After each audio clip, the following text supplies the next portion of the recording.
Students, welcome to the IIT डिवॉक। इस video में हम लोग बीआरएस का कॉन्सेप्ट जो है वो डिस्कस करेंगे और कौन सा या किस तरह का एंट्री इसमें आता है वो सब बताएंगे। बीआरएस का फुल फॉर्म है बैंक रिकॉन्सिलिएशन स्टेटमेंट। ये एक्चुअली होता है कि ये चैप्टर क्यों बनाया गया है, पासबुक और कैश बुक ये दोनों होता है, सबको मालूम है।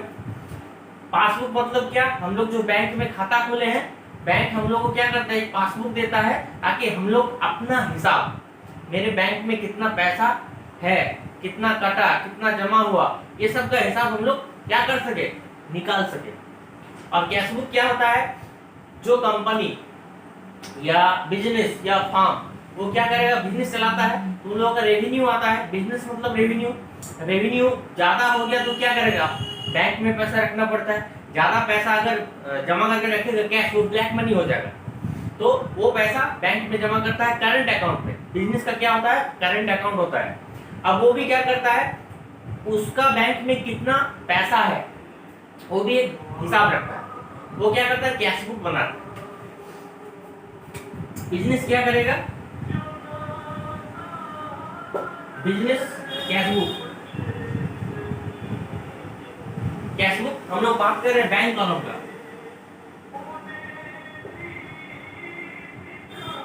कैश बुक बैंक कॉलम और बैंक में पासबुक, ये होता है बैंक का हिसाब। तो कंपनी क्या करता है, कैश बुक मेंटेन करता है, कैश मेंटेन होता है, बैंक कॉलम मेंटेन होता है। तो हम लोग बात कर रहे हैं बैंक कॉलम का, ठीक है। तो बैंक कॉलम में क्या होता है, ऐसे टी फॉर्म में कर रहे हैं डेबिट और क्रेडिट। यहाँ भी ये लोग ऐसे टी फॉर्म में करता है डेबिट और क्रेडिट। हम लोगों का जमा का मतलब कुछ अलग होता है, उन लोगों का जमा का मतलब कुछ अलग होता है। हम लोग डेबिट साइड में अगर लिखते हैं तो वो जमा होता है, और बैंक क्रेडिट साइड में लिखता है मतलब हम लोग का जमा होता है। तो एक्चुअली क्या होता है कि हम लोग बैंक में अकाउंट खोले, क्यों, कैश डिपॉजिट करके, कितना का, 50,000। बैंक क्या करेगा, इधर बाय ये भी कैश दिखाएगा, कितना, 50,000। तो मेरा खाता खुल गया। हम क्या किए, बैंक अकाउंट ओपन कर लिए, करंट अकाउंट, ठीक है। हमेशा बिजनेस का क्या होता है, करंट अकाउंट होता है। करंट अकाउंट बिजनेस के लिए करंट अकाउंट होता है, पर्सनल के लिए सेविंग्स अकाउंट होता है। तो मेरा खाता खुल गया, हम इधर 50,000 लिखे। बैंक क्या किया, वो अपने तरफ क्रेडिट साइड में लिखेगा क्योंकि उसका लायबिलिटी है, ठीक है, इसलिए वो क्रेडिट साइड में लिखता है। हमेशा हम लोग जब पैसा डिपॉजिट करते हैं बैंक में तो मैसेज क्या आता है, this bank has been credited इतना रुपीस इतना, ठीक है। लेकिन वो हम लोग का डेबिट है तब जमा है। अब क्या होता है, बीच में कुछ एंट्री लेके क्या होता है, ये दो बैंक माने कैश बुक में और पासबुक में जो बैलेंस निकलता है वो डिफरेंस होता है।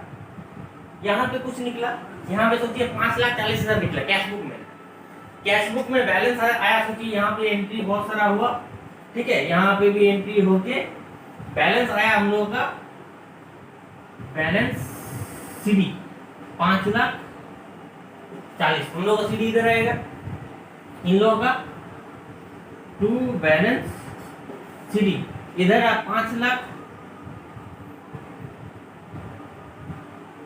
बैंक में आया 5,00,000। हम लोग का कैश बुक में हम लोग निकाले बैलेंस कितना, 5,40,000, वो लोग आया 5,00,000। या ऐसा भी हो सकता है 5,60,000 भी हो सकता है, या 80 भी हो सकता है, ज्यादा भी हो सकता है, कम भी हो सकता है।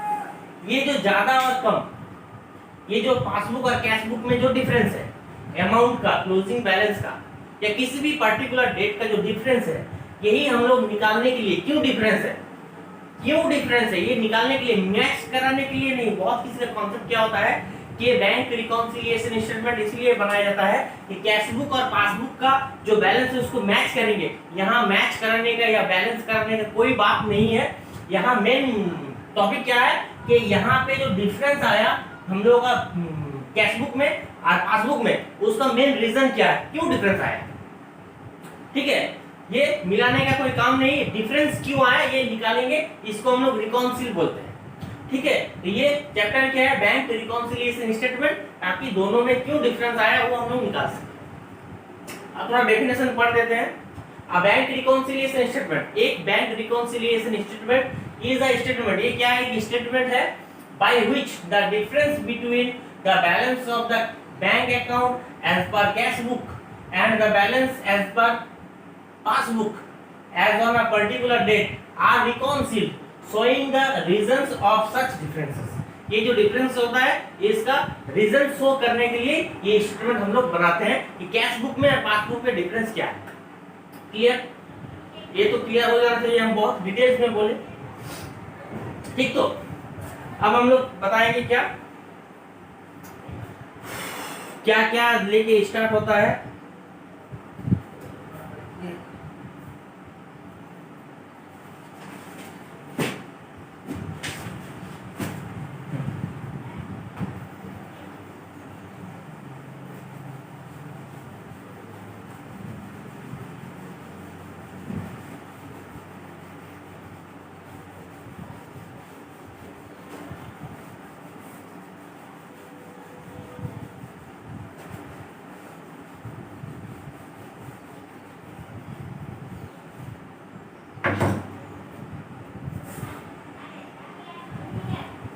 ठीक है,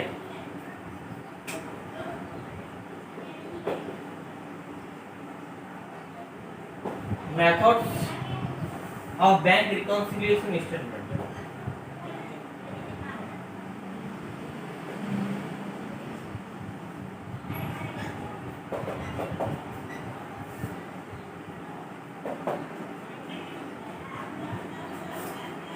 एक नंबर क्या होगा,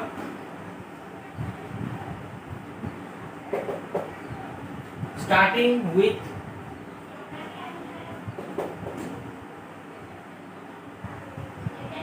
favorable balance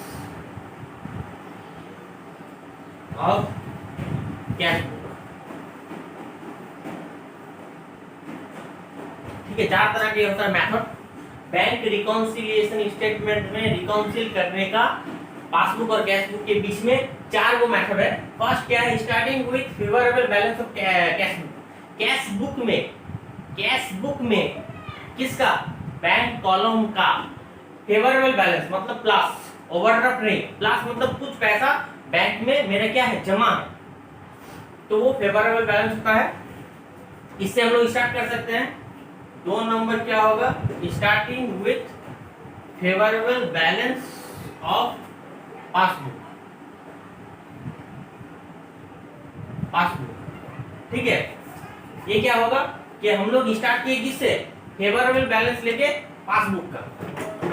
ठीक, तो तीन, starting with overdraft balance of cash book. मतलब कैश बुक में क्या दिख रहा है, माइनस, बैंक कॉलम माइनस, मतलब जितना पैसा था बैंक में उससे ज्यादा पेमेंट हो गया, ज्यादा पैसा निकल गया बैंक से, तो उसको ओवरड्राफ्ट हम लोग बोलते हैं। जैसे सपोज मेरे बैंक में 50,000 रुपया था, हम बैंक से 70,000 रुपया विथड्रॉ कर लिए बिजनेस पर्पस में। हम लोग करंट अकाउंट से ज्यादा पैसा विथड्रॉ कर सकते हैं। तो ज्यादा पैसा जो विथड्रॉ कर लिए हैं, कितना पैसा विथड्रॉ किए, ज्यादा 50 था, 70 उठाए 20, वो 20,000 रुपया हम लोग क्या हो जाएगा, ओवरड्राफ्ट। वो ओवरड्रॉन होता है, उसको ओवरड्राफ्ट हम लोग बोलते हैं। चार में क्या होगा, starting with overdraft balance of passbook में भी ओवरड्राफ्ट आ रहा है। तो हम लोग स्टार्ट करेंगे कैश बुक का जो बैंक कॉलम का अमाउंट है वो फेवरेबल बैलेंस लेके, उसके बाद हम लोग क्या ट्रीटमेंट करें, कैसे ट्रांजैक्शन होगा। तो अगर कैश बुक में फेवरेबल बैलेंस है तो हम लोग पासबुक में उसको ऐड करेंगे ना लेस करेंगे, यही सब हम लोग को देखना है। बहुत टीचर क्या करता है, ऐसे अप डाउन करता है, ये गलत कॉन्सेप्ट है। इस कॉन्सेप्ट से टीचर भी कंफ्यूज होता है, हम देखे हैं स्टूडेंट कंफ्यूज होगा ही श्योर। ठीक है, तो ऐसे ऐसे नहीं करेंगे, कैसे ट्रीट करना है इसको, आसान एकदम इजी, इससे इजी जो प्रोसेस है आपको नहीं मिलेगा। तो कैसे हम लोग इजी प्रोसेस से करेंगे वो आपको बताएंगे।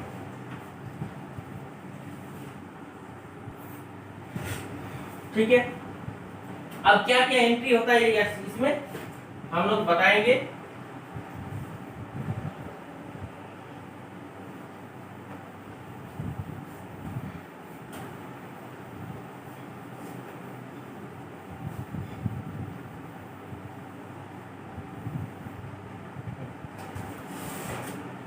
नंबर 1, क्या क्या ट्रांजेक्शन में दो पासबुक का और कैश बुक में डिफरेंसेस आ सकता है, वो सब एंट्री डिस्कस कर देते हैं। Cheques issued,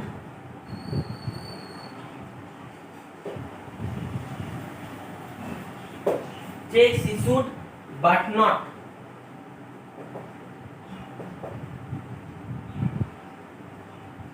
presented for payment.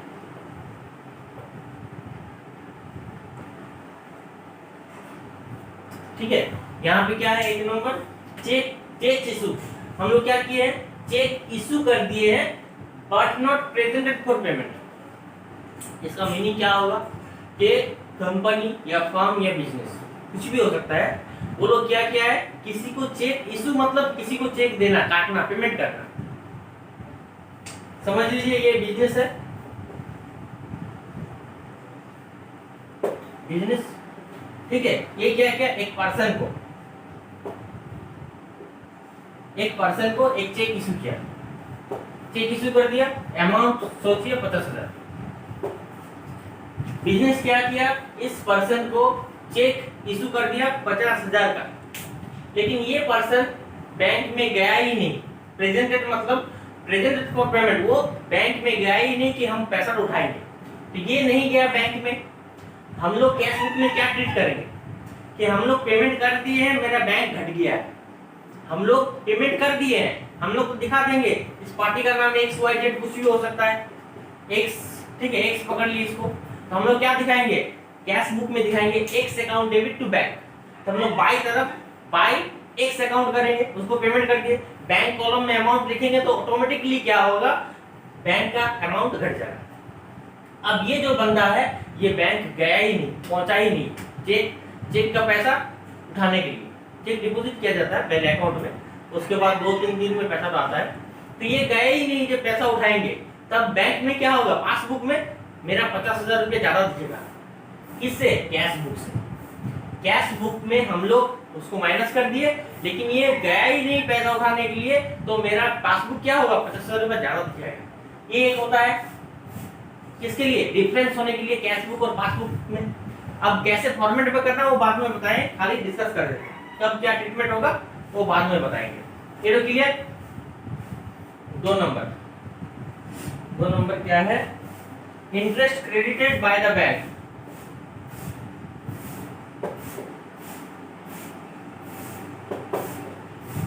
By the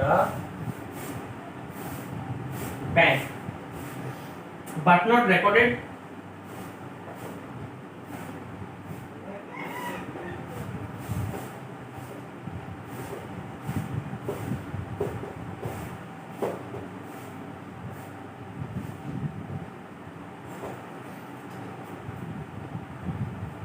इसका मतलब क्या होता है,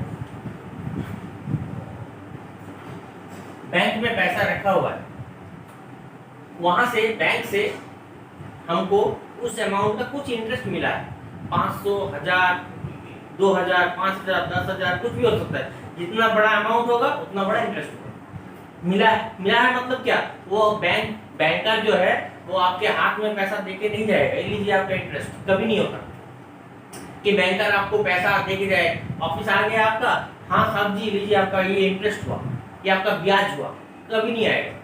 वो क्या करेगा, सिस्टमेटिकली आपका बैंक अकाउंट में जमा कर देगा, जितना इंटरेस्ट होता है आपका बैंक अकाउंट में जमा कर देगा। बैंक अकाउंट में जमा हो गया मतलब बैंक का बैलेंस क्या हो गया, बढ़ गया। सपोज हम लोग पकड़ते हैं ये पासबुक और ये कैश बुक, ठीक है, ऐसे ऐसे तो करते हैं।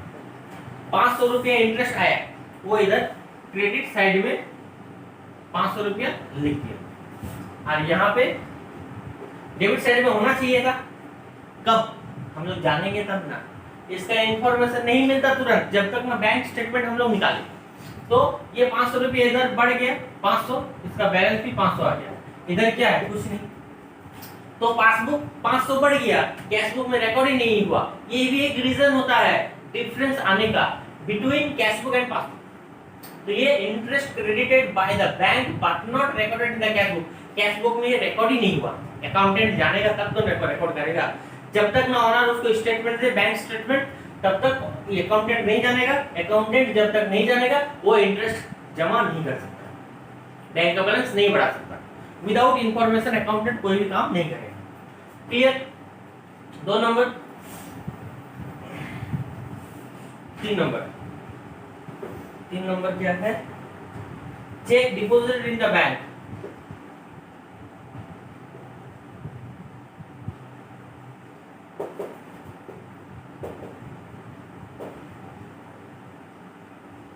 Check deposited in the bank but not recorded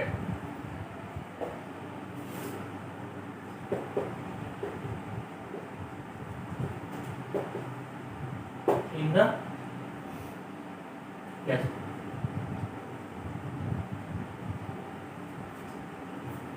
ठीक है। चेक किसी से मिला है, कोई पार्टी से, कोई डेटर से, किसी के पास से भी हमको चेक मिला है। हम क्या किए हैं, हम मतलब कौन, बैंक एम्प्लॉय करेगा, ऑनर तो जाके नहीं करे, एक्सी एम्प्लॉय को देके वो बोला ये डिपॉजिट कर दो बैंक अकाउंट में, डिपॉजिट कर दिया है। यहाँ पे फुल इंफॉर्मेशन नहीं है कि वो जमा हुआ कि नहीं हुआ, हमको पकड़ लेना होगा कि जमा हो गया, पैसा बैंक में क्रेडिट हो गया, मतलब बैंक में मेरा जमा हो गया। बैंक बैलेंस मेरा क्या होगा, बढ़ जाएगा, पासबुक में दिखेगा, but not recorded in the cash book, cash book में नहीं दिखेगा, कैश बुक में रिकॉर्ड ही नहीं किया।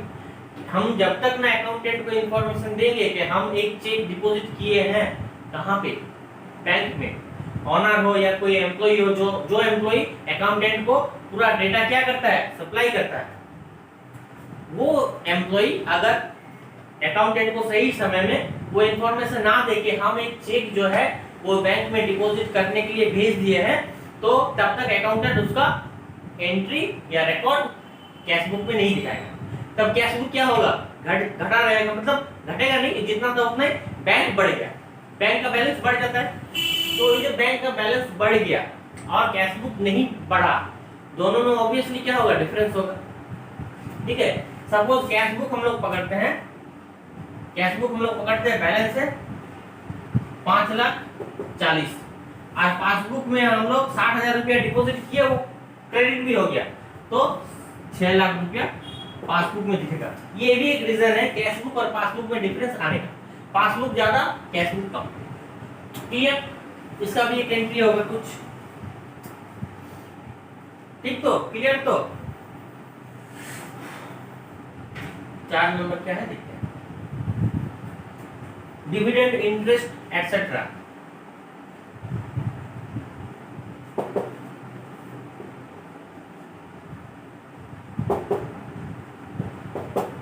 Etcetera collected by bank and credited in the account.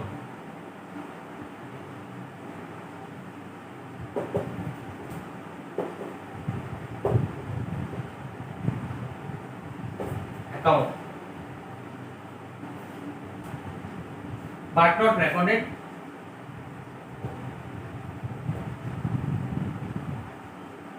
in the cash.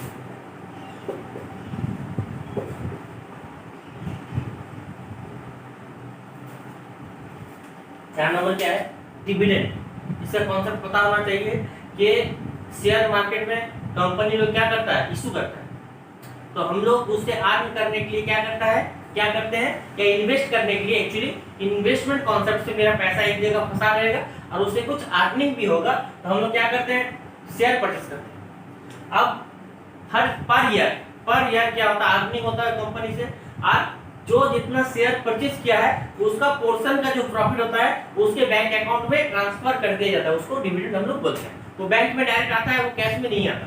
मेरा कंपनी मुंबई में है, वो प्रॉफिट किया है तो मुंबई से हमको थोड़ी कुरियर करेगा, कैश में नहीं करेगा, और हम भी जाके प्रॉफिट का हिस्सा लेने नहीं जाएंगे क्योंकि कॉस्ट मेरा बहुत ज्यादा पड़ जाएगा। तो डायरेक्ट क्या करता है, बैंक अकाउंट रहता है, प्रॉफिट का हिस्सा आपका इतना हुआ, इतना वो बैंक में डाल देता है। तो क्या हुआ, बैंक बैलेंस बढ़ गया। और कुछ इंटरेस्ट होता है, हम लोग किसी को उधार दिया, कुछ भी इन्वेस्ट किए, इन्वेस्टमेंट में रखे, उसमें भी उससे भी इंटरेस्ट आ सकता है, वो भी क्या होता है, वो इंटरेस्ट बैंक में डिपॉजिट होता है। तो इससे क्या हुआ, dividend, interest etcetera collected by bank, bank वो कलेक्ट किया and credited in the account, वो बैंक में क्रेडिट कर दिया, मतलब जमा कर दिया, हम लोगों का पासबुक बढ़ गया। But not recorded in the cash, information accountant को नहीं मिला, अकाउंटेंट रिकॉर्ड नहीं किया। जब तक अकाउंटेंट को इंफॉर्मेशन नहीं मिलेगा वो रिकॉर्ड नहीं कर पाएगा, तो कैश बुक में रिकॉर्ड नहीं हुआ। कैश बुक जहां था, अगर कैश बुक 4,50,000 था और बैंक में फिर से डिविडेंड और इंटरेस्ट के लिए 50,000 जमा हुआ, तो पासबुक कितना हो जाएगा, पासबुक 5 लाख हो जाएगा, 50 बढ़ जाएगा, ये 4,50,000 से 5 लाख, तो दोनों में डिफरेंस आ गया। क्लियर। तो dividend, interest etcetera collected by bank and credited in the account, credit कर दिया but not recorded in the cash. Clear, 4 हो गया, उसके बाद 5 में क्या है, direct deposit by customers,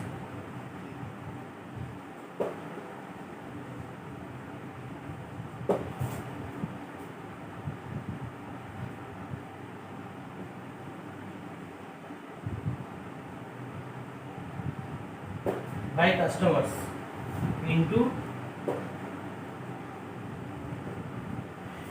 the bank account,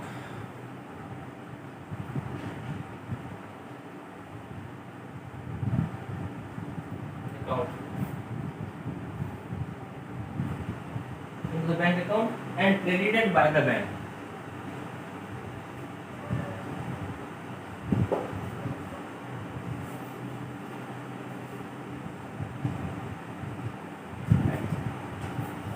तो देखिए, direct deposit by customers into the bank account and credited by bank. अभी क्या होता है, अभी करंट सिचुएशन में PhonePe, Paytm, Google Pay, NEFT, RTGS, IMPS, ऐसे बहुत तरह का क्या हो गया, नेट बैंकिंग आ चुका है कि डायरेक्ट हम लोग क्या कर सके, पैसा बैंक अकाउंट में डाल सके। ये सुविधा अभी बहुत ज्यादा है। आप कहीं से भी अगर नेट हो थोड़ा आपका, तो कहीं से भी आप पैसा ट्रांसफर कर सकते हैं।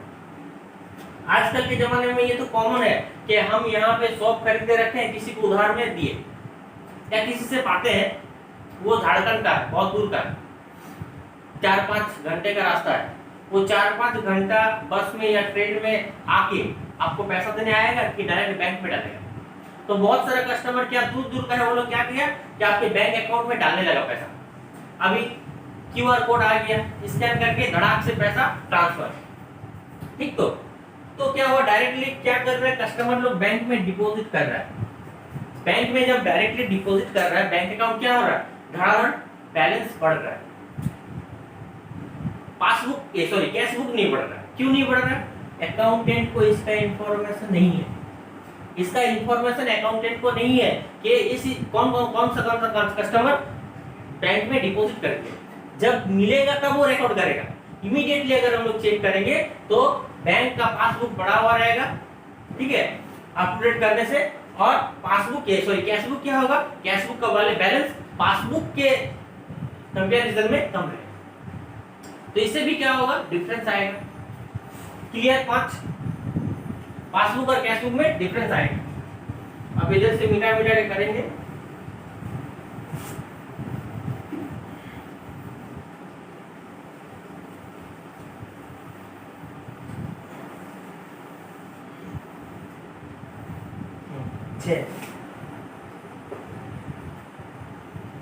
The debit balance in the bank column.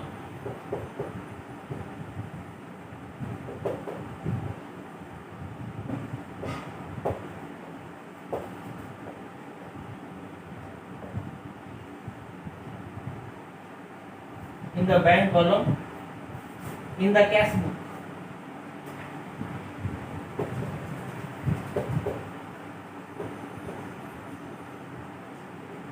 is undercast.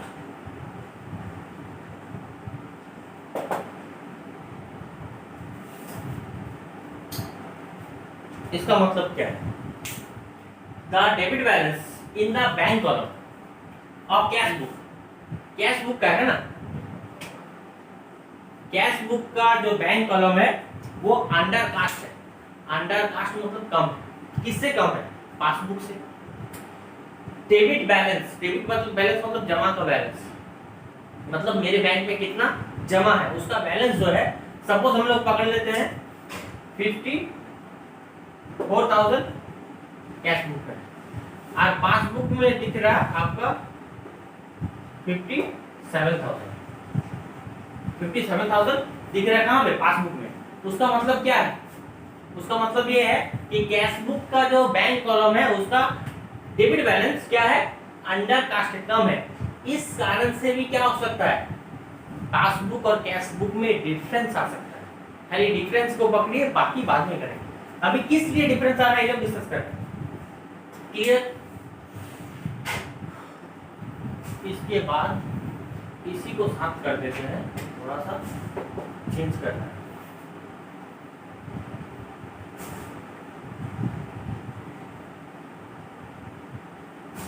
ठीक है, the debit balance in the bank column, bank column in the cash book is overcast.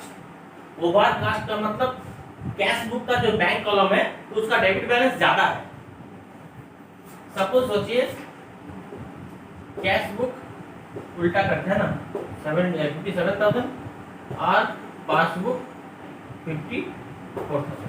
इस केस में पासबुक का हम लोग डेबिट बैलेंस देखें, मतलब वहां पे क्रेडिट होगा, हम लोग का डेबिट है, तो पासबुक का कितना 54,000 और कैश बुक में कितना है 57,000। इसमें क्या है? ओवरकास्ट है। कैश बुक का जो डेबिट बैलेंस है बैंक कॉलम का वो ओवरकास्ट है देन किससे? पासबुक से। क्लियर? साथ हो गया। इस कारण भी डिफरेंस आ सकता है। 8 चेक्स डिपॉजिटेड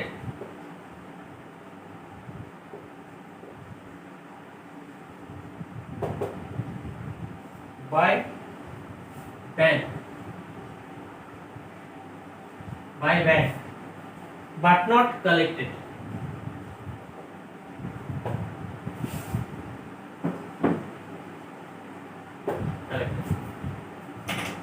इसका मीनिंग क्या है?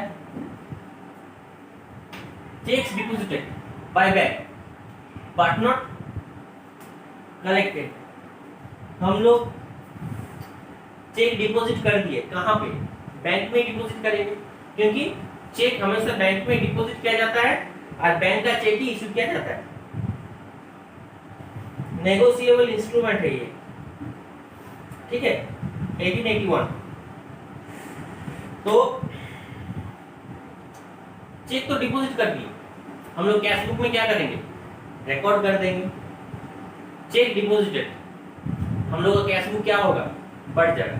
सपोज 5,000 का ही चेक है, हम लोग डिपॉजिट कर दिए, बट बैंक क्या किया? वो कलेक्ट नहीं किया।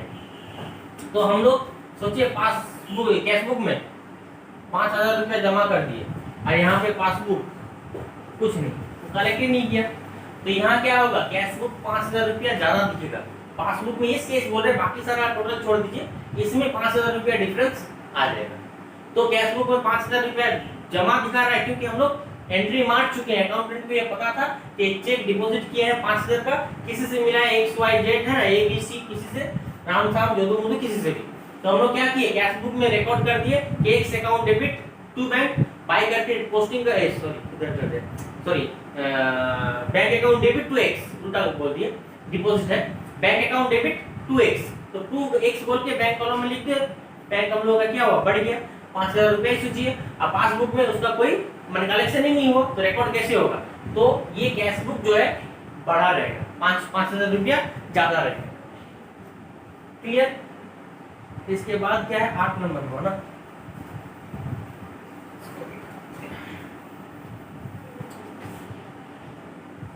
9 number, bank charges.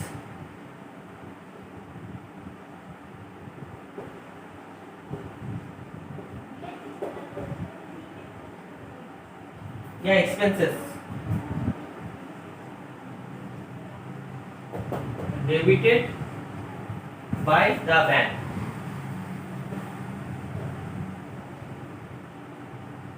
By the bank, by the bank in the passbook,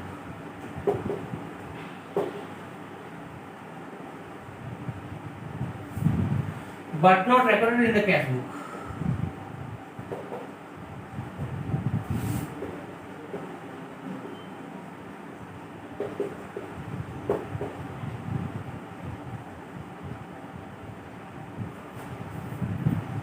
bank charges या एक्सपेंसेस, हम लोग जो बैंक से सर्विसेज लेते हैं, किस चीज का, बार बार कैश डिपॉजिट करने का, हम लोग कितना कैश डिपॉजिट करते हैं, या जो जो कस्टमर हम लोग का बैंक में क्या करता है, पैसा डिपॉजिट डायरेक्ट करता है, या हम लोग जो पेमेंट करते हैं, या हम लोग जो विथड्रॉल करते हैं, या कुछ भी करते हैं, ये क्या है, सर्विस है। इसके लिए बैंक हम लोग को क्या प्रोवाइड करता है, एसएमएस सर्विस। एसएमएस देता है मोबाइल में कि आपका इतना बैलेंस है, ये कट किया, ये जमा हुआ, बार बार जितना कीजिएगा डिपॉजिट विथड्रॉल पेमेंट, वो एसएमएस आता रहेगा, उसका एक चार्जेस है। हम लोग करंट अकाउंट मेंटेन करते हैं नो लिमिट का, इसलिए बैंक एक चार्ज काटता है। और बैंक क्या करता है, बहुत तरह का सर्विस देता है। जैसे हम लोग चेक डिपॉजिट किए, बैंक क्या करता है, दूसरा बैंक से पैसा कलेक्ट करता है। हम लोग बैंक में डिपॉजिट कर दिए, एसबीआई बैंक का जो पैसा है वो हम लोग क्या किए, एक्सिस बैंक में जमा कर दिए। मेरा एक्सिस बैंक में सोचिए कि बैंक अकाउंट है, करंट अकाउंट, तो किसी कस्टमर से अगर मुझे पैसा मिलेगा, किसी कस्टमर से अगर मुझे पैसा चेक मिलेगा, तो हम क्या करेंगे, एक्सिस बैंक में डालेंगे, क्योंकि मेरा बैंक तो एक्सिस बैंक है। एक्सिस बैंक में हम चेक डिपॉजिट कर दिए, हम नहीं जाते हैं एसबीआई बैंक में पैसा लाने के लिए, वो बैंकर बैंक से क्या करता है, लोग भेजता है, इंसान भेजता है, जो ड्यूटी है उसका, वो जाके वहां से पैसा कलेक्ट करके लाता है। तो ये जो सर्विस देता है उसका चार्ज काटता है। ऐसा बहुत तरह का क्या होता है, बैंक एटीएम प्रोवाइड किया है, आपका पासबुक प्रोवाइड किया है, अप टू डेट करता है, हर चीज का जो चार्ज है, ये एक्सपेंस है, वो लोग क्या करता है, डायरेक्टली बैंक से काट देता है। डायरेक्टली वो क्या करता है, बैंक से डिडक्ट करता है। चार्ज करना मतलब डिडक्ट करना, घटा देना।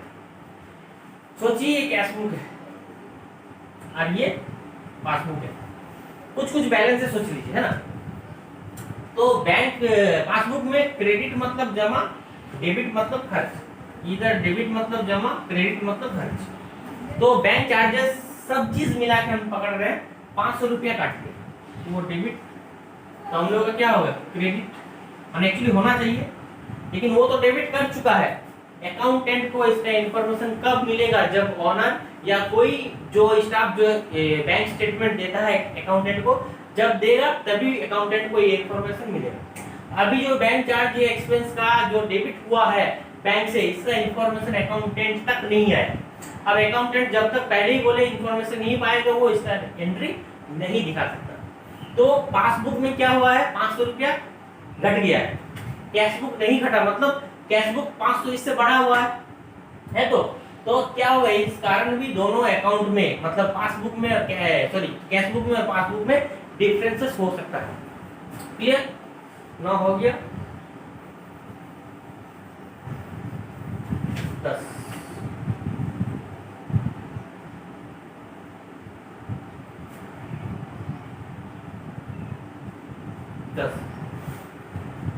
Premiums paid,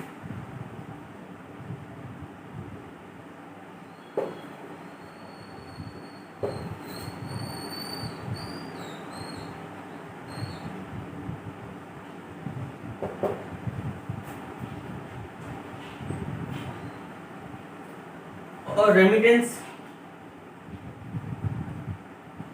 send by bank and debited in passbook.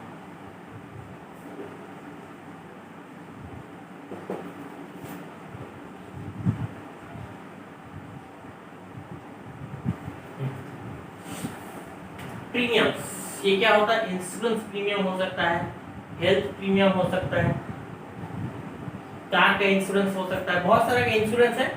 ये हम लोग क्या करते हैं, सेटिंग करके रखते हैं कि बैंक से ऑटोमेटिकली क्या होगा, स्टैंडिंग ऑर्डर बोलते हैं इसको, काट लेगा। डेट दे दिए, हर महीने का 10 तारीख को मेरा जो LIC का प्रीमियम है वो बैंक से कट जाएगा, हेल्थ इंश्योरेंस है उसको कट जाएगा, और भी कोई जनरल इंश्योरेंस होगा, फायर इंश्योरेंस है ना, बोट इंश्योरेंस, बहुत तरह का इंश्योरेंस कोई कराता है जैसा जिसका बिजनेस है, तो वो ऑटोमेटिक हम लोग क्या करते हैं, बैंक से कट जाएगा, बैंक से कट गया। कोई पैसा किसी को हम लोग मंथली भेजना चाहते हैं, बैंक से स्टैंडिंग ऑर्डर कर दी, वो बैंक से ऑटोमेटिक क्या हो रहा है, जा रहा है। And debited in the passbook, जो जाएगा पैसा बैंक क्या करेगा, तुरंत छोड़ने के वक्त ही वो डेबिट कर देगा। छोड़ा डेबिट ऐसा नहीं कि हम लोग जैसा थोड़ी देर बात करें, कुछ देर बात करेंगे, ऑटोमेटिकली है, छोड़ेंगे पैसा डेबिट, पासबुक में डेबिट हो गया। पासबुक में डेबिट मतलब क्या, घट जाना, बैंक का अमाउंट घट जाना, काट लेना। अकाउंटेंट को इन्फॉर्मेशन नहीं है, वो क्या करेगा, रिकॉर्ड नहीं करेगा कैश बुक में, तो पासबुक घट गया, कैश बुक नहीं घटा, तो पासबुक जो घटा, पासबुक कम हो गया, कैश बुक जहां था वही है। अगर 500 रुपया भी भेज दिए तो 500 रुपया कैश बुक से घट गया, इस कारण भी क्या हो सकता है कि पासबुक और कैश बुक में डिफरेंस आ सकता है। क्लियर? हम इधर मिटाएंगे,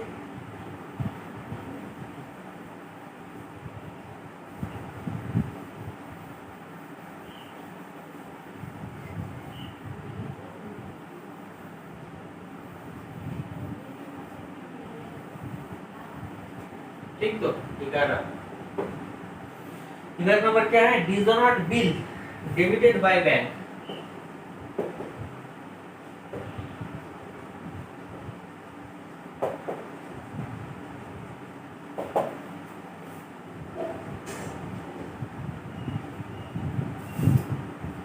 इन द पास्ट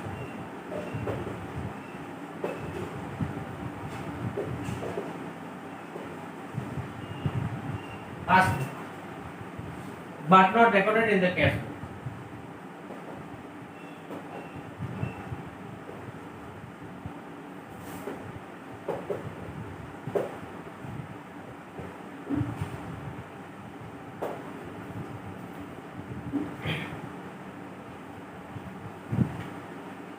हम लोग बैंक में हो सकता है कि बिल जमा किए, वो बिल डिसऑनर्ड हो गया, डिसऑनर्ड हो गया तो क्या होगा, हम लोग बैंक क्या करेगा, डेबिट कर देगा, पासबुक को मतलब घटा देगा, बैंक अमाउंट को हम लोग का घटा देगा, डिडक्ट कर लेगा पैसा। अब वो इन्फॉर्मेशन हम लोगों को नहीं मिला, हम लोग कैश बुक में रिकॉर्ड नहीं किए, तो क्या होगा, डिफरेंस आएगा।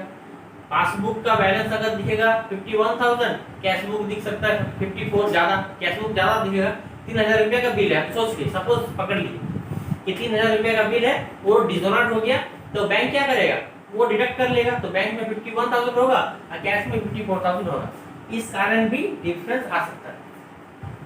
11 हो गया, 12 cheques issued and presented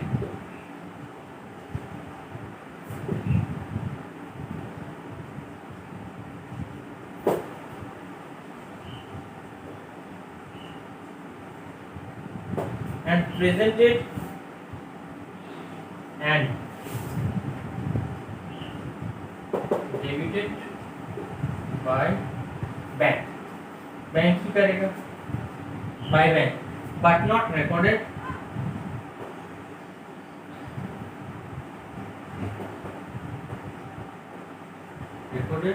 in the